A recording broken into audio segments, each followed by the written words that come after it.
Ascott Limited is a 5-star hotel located in Gorita 4, Makati. The Ascott Hotel was also known as Soakwood Premier Ayala Centre, a Singapore company that has grown to be one of the leading international lodging owner-operators. The Ascott Singapore was first founded by Scott's Holdings in August 1984.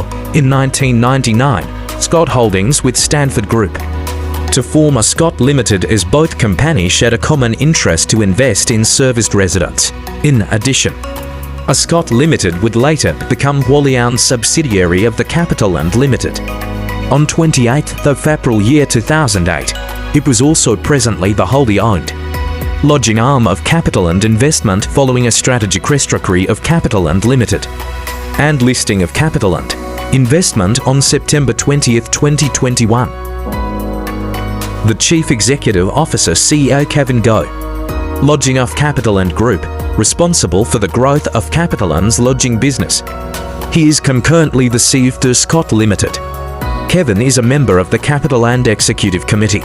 Furthermore, Ascott's portfolio spans over 220 cities across more than 40 countries in Asia Pacific, Central Asia, Europe, Middle East, Africa and the USA.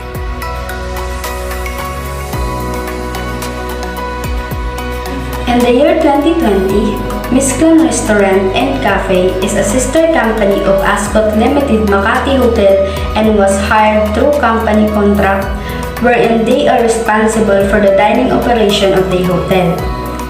Miss Glen offers a hearty buffet breakfast, all-day dining, room service, and function spaces that can accommodate small and medium-sized groups for business meeting and social events such as catering and banquets.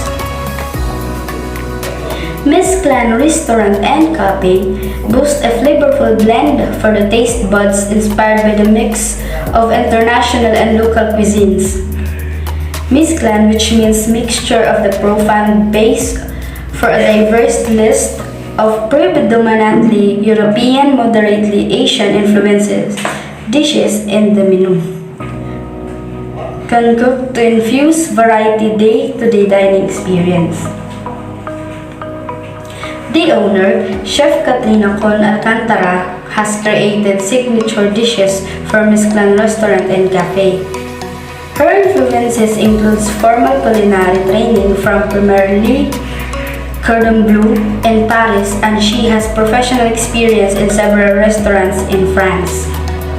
Apart from Miss Glen Restaurant and Cafe, she applies her wide array of expertise to other food ventures in Manila, namely Chuck's Deli, an American-style super sandwich and burger shop boasting of homemade breads and cold cuts, and Pauline Chocolate Susie's, a premium line made-to-order chocolate confections.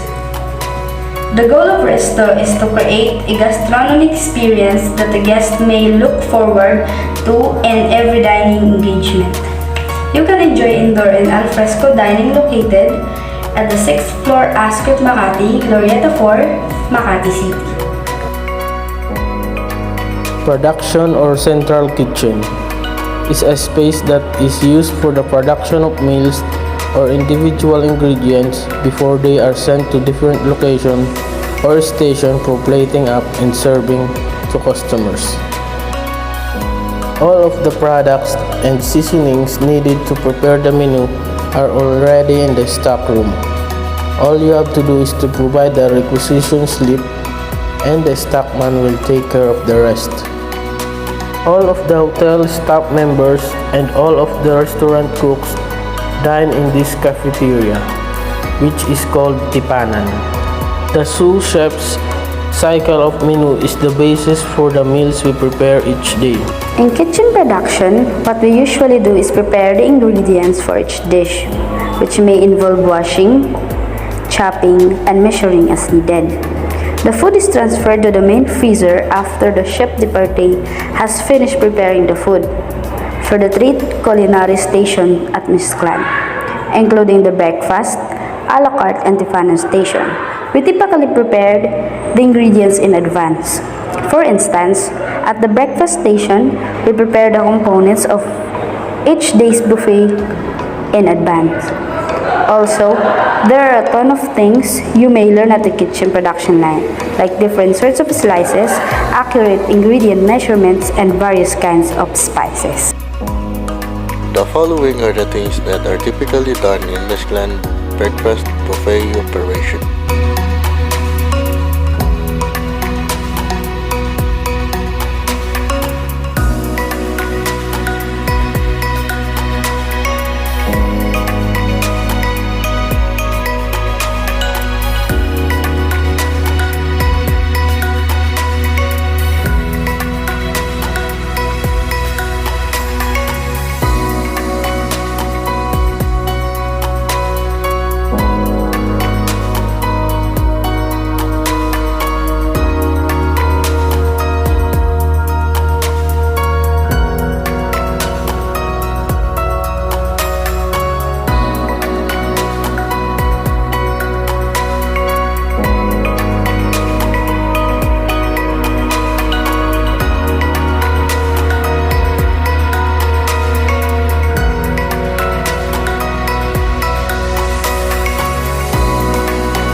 Can I have bacon and cheese, please?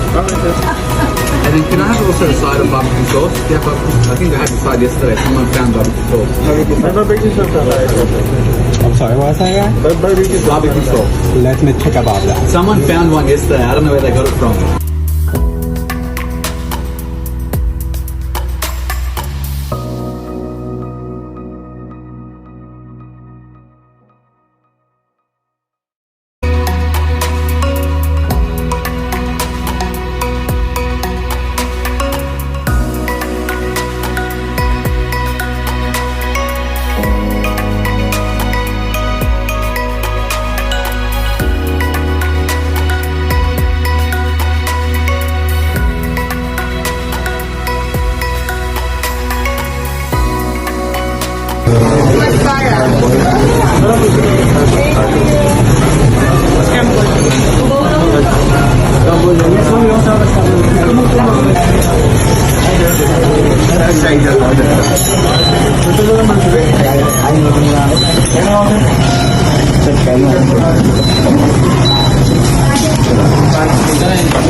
Oh, well done, ha? What table number, sir? Okay po, sir. Hindi po, sir.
In a la carte operation, communication is crucial as the staff must work closely together to ensure that each dish is prepared to perfection. The head chef or sous chef may provide directions and guidance to the rest of the kitchen staff. The morning shift started at 10 a.m. to prepare all of the stocks needed each of every station. They called it line check. One of the reasons why it is very important to have this kind of process is to determine the 86 or out of stock before the a la carte operation started at 12 p.m. A la carte are typically organized into different stations, each with its own specific responsibilities, including cold station, hot and frying station, and pizza station.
Check mo, tama yan ah. Hindi na pwede iba niya.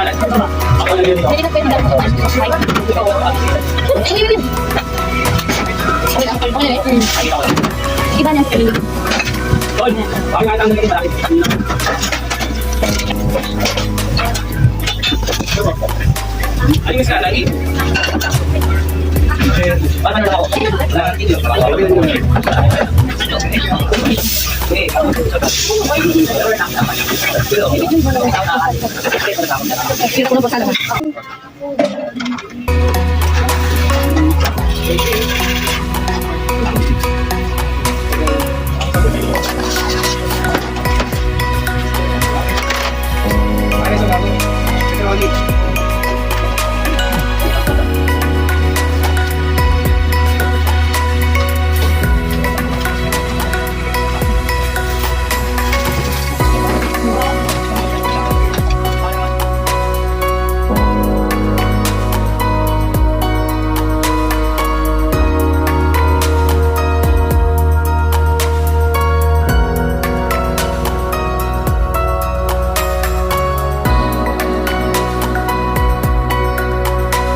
I'd like to share with you our experience as a trainee in banquets and catering operation at Mesclan.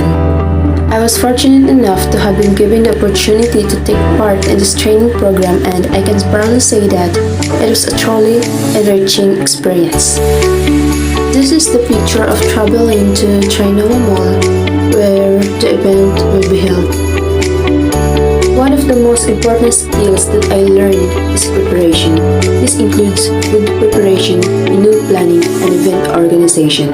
I have learned how to plan menus in advance, considering the guests' preferences, dietary requirements, and cultural backgrounds.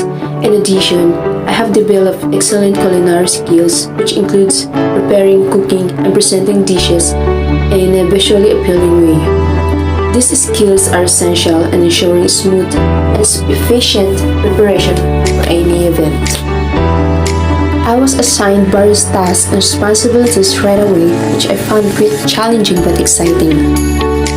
Throughout my training program, I was able to learn a lot about various aspects of banquets and catering operations.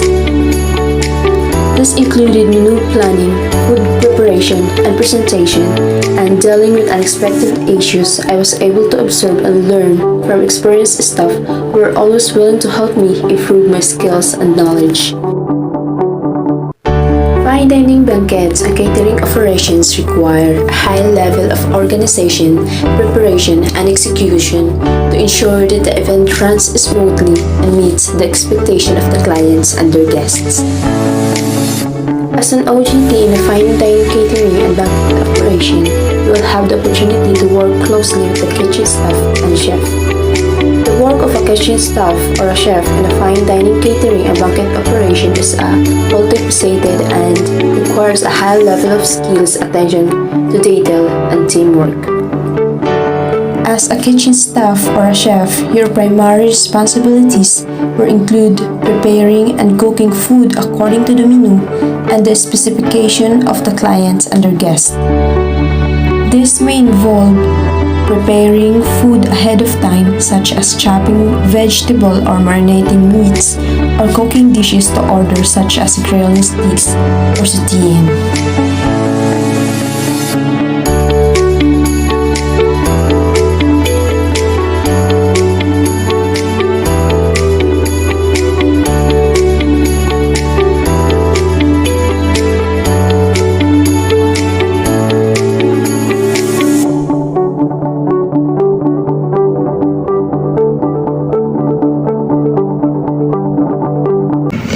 In the pastry department, pastry chef bakes various desserts in a kitchen within the restaurant. Pastry dining in a fine dining hotel and restaurants involves preparing and serving high-quality desserts and baked goods to guests in a fine dining settings. The main duties and responsibilities includes planning for the following recipes in order to know and create what cakes and desserts needed to do during the entire day. We must check first the live pastry chiller if there is a running low display of the desserts. And don't forget to clean and arrange the display in an appropriate way that can mesmerize the guest. Second is preparing ingredients. Pastry team always conduct a line check of the stock and the ingredients needed to use during baking. It is necessary to know if the stock and ingredients are running low or out of stock, so that we can order for the backup stock in advance and proceed on the preparation for the to-do list of the day. Third is baking. Pastry team will need to carefully bake each item to the correct temperature and for the appropriate amount of time, ensuring that they are cooked to perfection.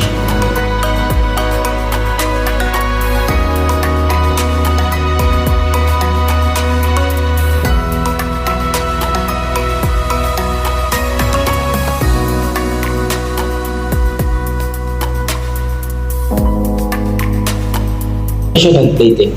The presentation of the pastry dishes is just as important as the taste. Pastry team will need to decorate and plate each dish beautifully using techniques.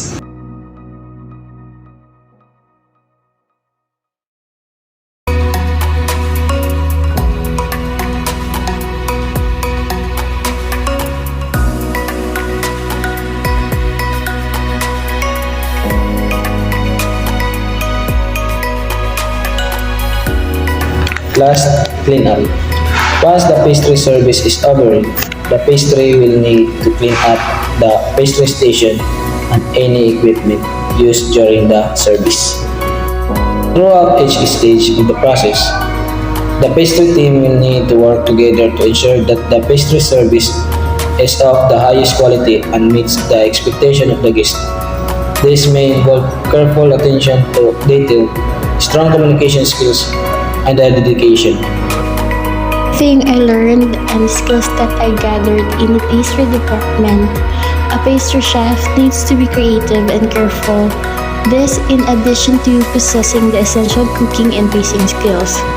Particularly if there are certain occasions or holidays like Valentine's Day, Halloween, and Christmas, you should be able to develop new and unique taste combinations and foods that are also in style.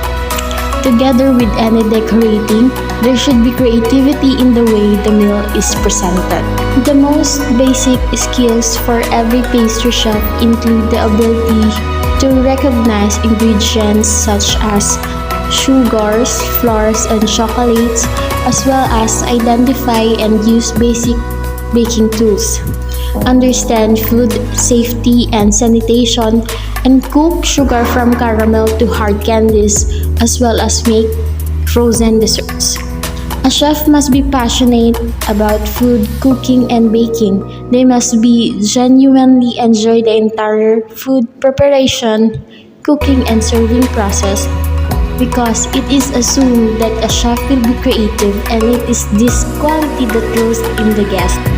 It is also useful when some ingredients are missing and a delicious dessert or dish must be produced. One of the most crucial skills is multitasking, which is quite useful in the life of a chef.